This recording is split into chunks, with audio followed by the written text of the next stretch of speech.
Welcome to another exciting episode of the $1 Million Peddlers. I'm Papergoy. And I'm Mr. Magazine.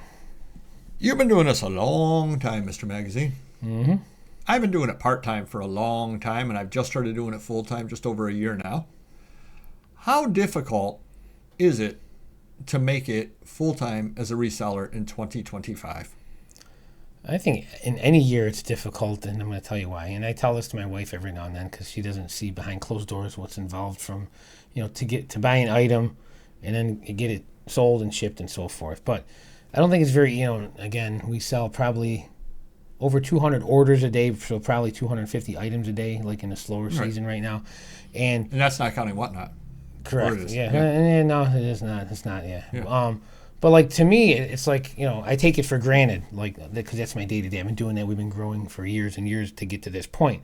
But if you sit back and think about it, it's not easy to keep selling 200 plus items day after day after day after day after day for years and years and decades and so forth, and to stay afloat and not go bankrupt and not lose money and so forth. So I try to put that in perspective for like it's not easy what we do to keep up with it consistently, to have the sales, to buy more product, to keep selling, So I got my rambling story already, and I forgot what your question was, but I think I answered it.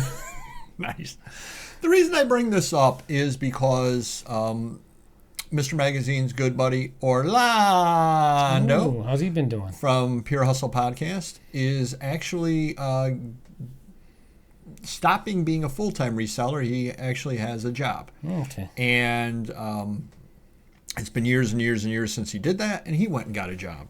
And two other resellers that I know have basically taken full-time jobs as well, or at least part-time to full-time jobs. I'm not certain about the one. I asked the one why. Actually, I asked both of them why. And basically, they were doing okay with the reselling, but they really weren't doing as well as they wanted to be doing.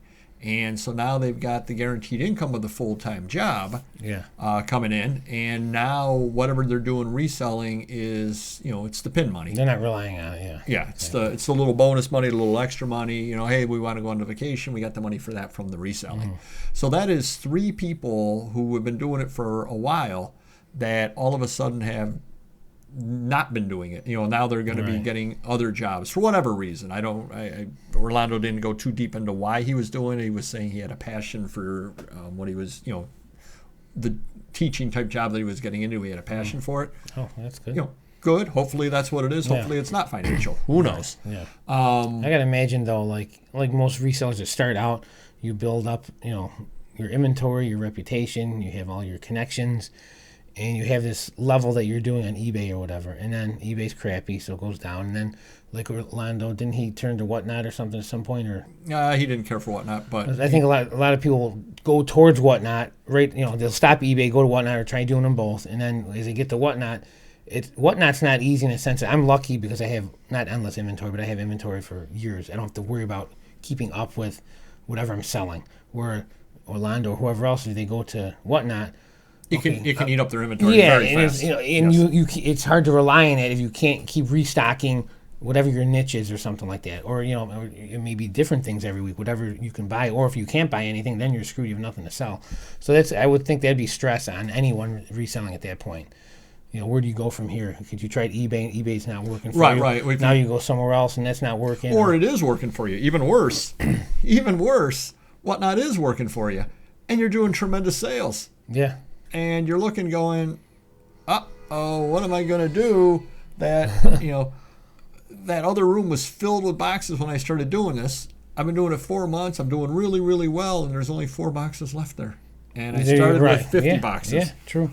Oh, boy. Yeah, there's a drought out there, or there's COVID or something where you can't buy and replenish stuff. Oh, it's this time of year up north. Yeah. Yeah, no, that's true. Yeah, and, if that's your only source of income, that could be very stressful, Then what? You're going to go and buy lots on eBay or something? I mean, that's tough too. So right. To keep going and going, and then you're probably shrinking your profit margin at that point.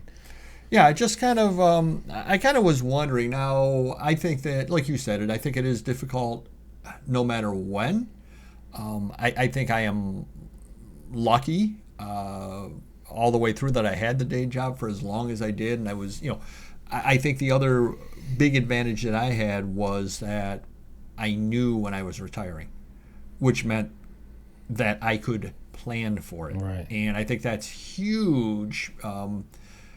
Getting your expenses low and doing everything that you possibly can when you do retire. So, because again, when I first jumped into this full time, I didn't know what it would be like. I didn't know what income I'd be bringing in. I didn't have any idea whatsoever. Right. You know, I had a general idea, but I will tell you that, you know, what I was making when I was doing this part time, well, it better go up.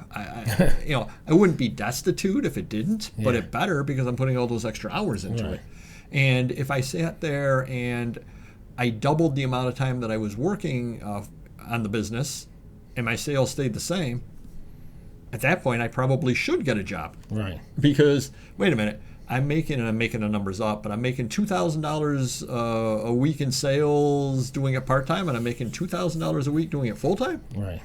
Why don't I do it part time and go bring in $1,000 somewhere else at a job? Yeah, I mean, your only other option is to spend more time listing and reselling and whatnot. So if you can say you can't make ends meet, or you're barely making ends meet, now what am I going to do? Well, you have inventory, but instead of working 10, 12 hours a day, you might have to work 14, 15 hours a day. Say, okay, now I can make an extra couple hundred a day. Now I can pay for this or pay for that. And, you know, that might happen to a lot of sellers. So. Right. No, it's not easy. I mean, it's really not easy. And if you are out there going through it, if you're doing it full time, God bless you. Again, I'm doing it full time now as well. It's tough, because you basically, I guess what I would say is, don't spend all the money in the good times. Think of the ant and the grasshopper. Put some money away. Hopefully, if you've been doing this for a number of years, hopefully when the pandemic and the shutdown and all that, and sales were great, hopefully you either reinvested it in your business by buying good inventory, or hopefully you put the money away and it's sitting there now, so if you need it to live off of, it's there. Hopefully you didn't squander it all, I guess is what I'm trying to say. So I did just want to kind of find out from you your thoughts on it. And if you comment down below, let us know what you've noticed out there. Again, are you noticing resellers going back to full-time jobs at this point? Is the bubble of 2021 and 2022, is that finally completely crashed and people are saying, uh-oh? Or is it just something else? Definitely look forward to hear what you have to say. If you get to the like button, that would help us, and we'll see you next video. Take care. Bye-bye.